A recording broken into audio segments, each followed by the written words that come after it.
জ্ঞানদীপক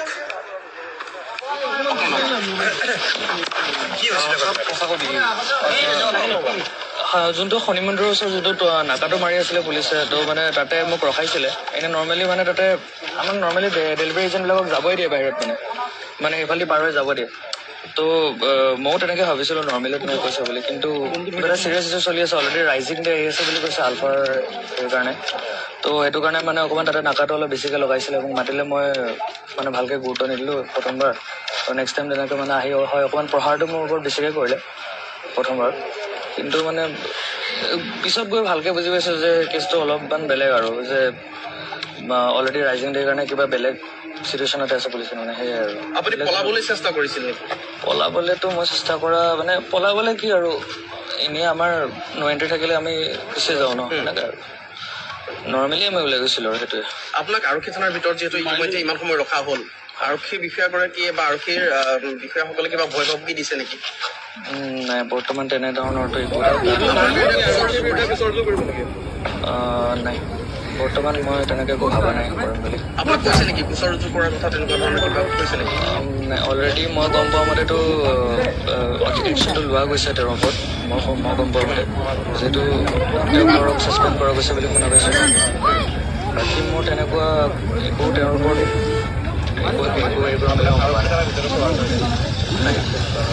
আজি কিমানমান সময়ত হৈছিলে ঘটনাটো কেতিয়া হৈছিল এইটো আপোনাৰ ধৰক 6:30 পৰা 7টা মানৰ ভিতৰত হৈছিলে এইটো 11:30 বাজি গ'ল 5 ঘণ্টা ধৰি আপোনাৰ লগুৱাই ৰাখিলে থানাত কি হৈছিলে মাজৰ সময়খিনি কি ভিতৰত প্ৰহাৰ কৰা বুলি কৈছে যে বাহিৰতো প্ৰহাৰ কৰিছে পাঁচঘাট থানাত ভিতৰতো আপোনাক প্ৰহাৰ কৰা বুলি কৈছে সঁচা নেকি এতিয়া ধৰক কথাটো এইটো যিহেতু অলৰেডি আণ্ডাৰ প্ৰেছাৰত আছে যোৱাবাৰ যেনেকৈ 15 আগষ্টত কিবা বোম হেৰি কৰা বুলি কৈছিলে আৰু এইবাৰ মই নৰ্মেলি তেনেকৈ আচলতে পাৰ হৈ যাব নালাগিছিলে মোৰ ৰখিব গৈছিলে মোৰ ৰখিব লাগিছিলে তালাচীটো এইটো তালাচী বাৰু লোৱা যাব কাৰণ অলৰেডি মই ছাছপেক্ট টাইপৰে ডেট হোৱা হৈছিলোঁ হয় মই মোৰ এইটো ভুল স্বীকাৰ কৰিছোঁ যে মোক ৰখাইছিলে মই নৰখিলোঁ কথাটো সেইটো আপুনি শুনি ৰখা নাছিল নে আপুনি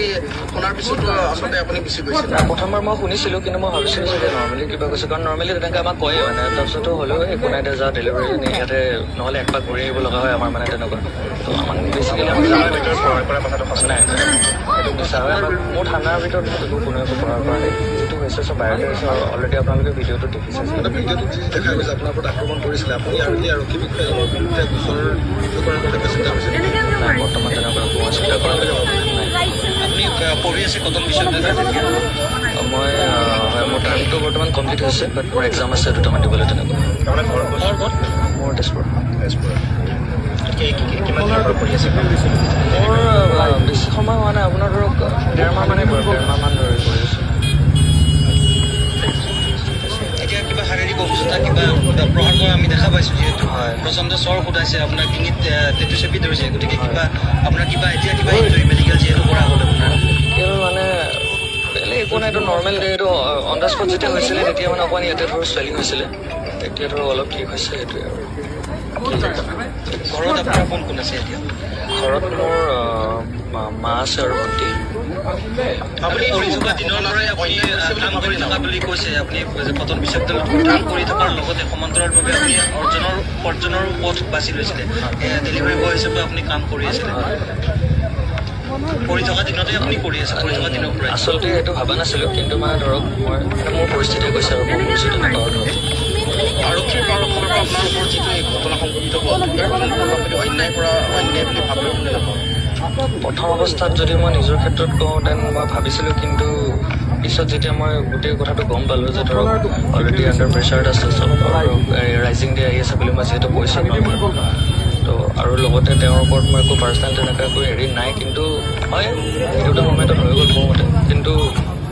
তেনেকৈ হ'ব নালাগে আৰু নৰ্মেলি কাৰণ আমিও যিহেতু ৰাতিপুৱাৰ পৰা সন্ধিয়ালৈকে ধৰক নিজৰ কামতে থাকোঁ তেওঁলোকে যেতিয়া কামটো কৰে চবৰ কথাটো বুজি পাব লাগে আৰু মই অকল জাষ্ট নৱেণ্টিটোৱে পাৰ কৰিছিলোঁ ইতিমধ্যে আৰক্ষী বিষয়াগৰাকী নিলম্বন কৰিছে গতিকে আপুনি ভাবে নেকি যে আৰক্ষী বিষয়াগৰাকীৰ ওপৰত এই যি কঠোৰ ব্যৱস্থা গ্ৰহণ কৰিছে আৰক্ষী অঞ্চলত প্ৰধানগৰাকীয়ে এয়া কৰিব লাগে নে নালাগে সেইটো কথাত ক'বলৈ গ'লে মানে তেওঁতো লগৰ লগত ইমিডিয়েট ধৰক সেইটো কৰা গৈছে কিন্তু যিহেতু অলৰেডি তেওঁ বস্তুটো পালে যেতিয়া এইটো আৰু এক্সট্ৰাকৈ একো মই নাভাবোঁ যে আৰু কিবা যোগ্য বুলি ভাবেনে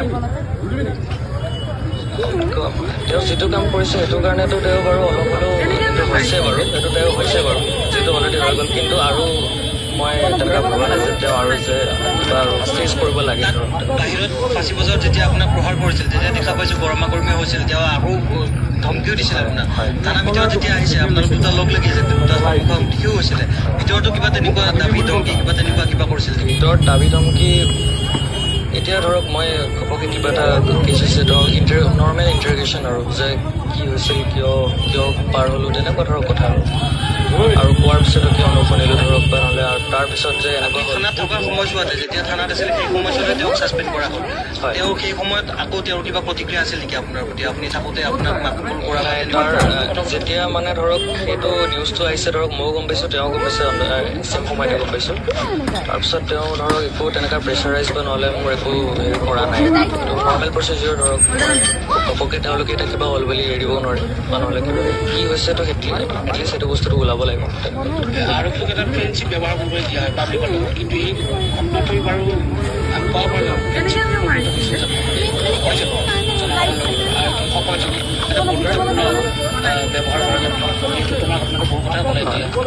মানে নৰ্মেলি এতিয়া ধৰক আমি অন দ্য স্পট যেতিয়া ঘটনাটো হ'ল সেইটো সময়ত চাগে তেওঁ অকণমান থাকিব লাগিছিলে মেইনলি ফ্ৰেণ্ডলি, কাৰণ মানে ইমানো এগ্ৰেছিভ হোৱাটো একো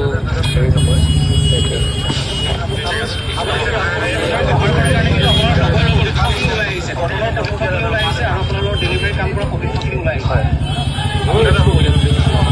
তেওঁলোকক মই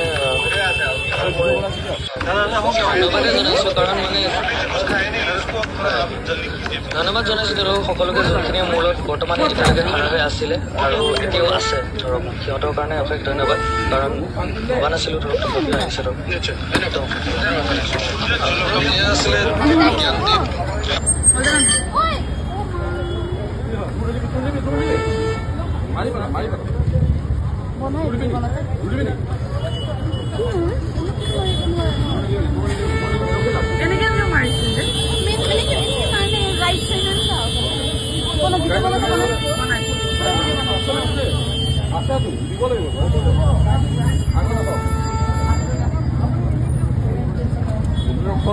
চিগনেল দিছিলোঁ, মই পলাই আহিছিলোঁ, মোক ভাঙি দিম বুলি ক'ল কা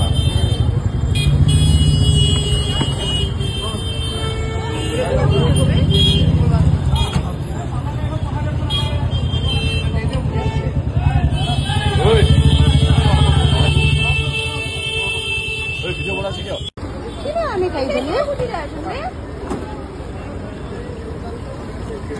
ক'ত যায় আছে বে? ক'ত যায় আছে? মোক ভাঙি দিম দে।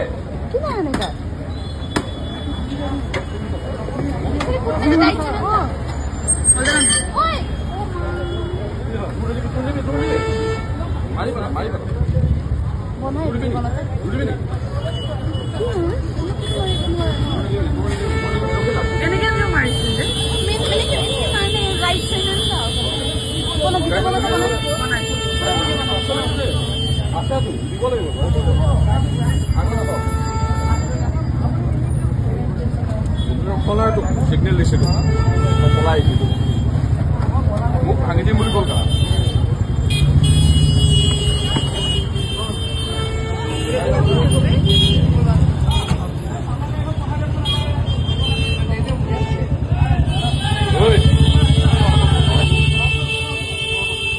ভিডিঅ' বনাইছে কিয়?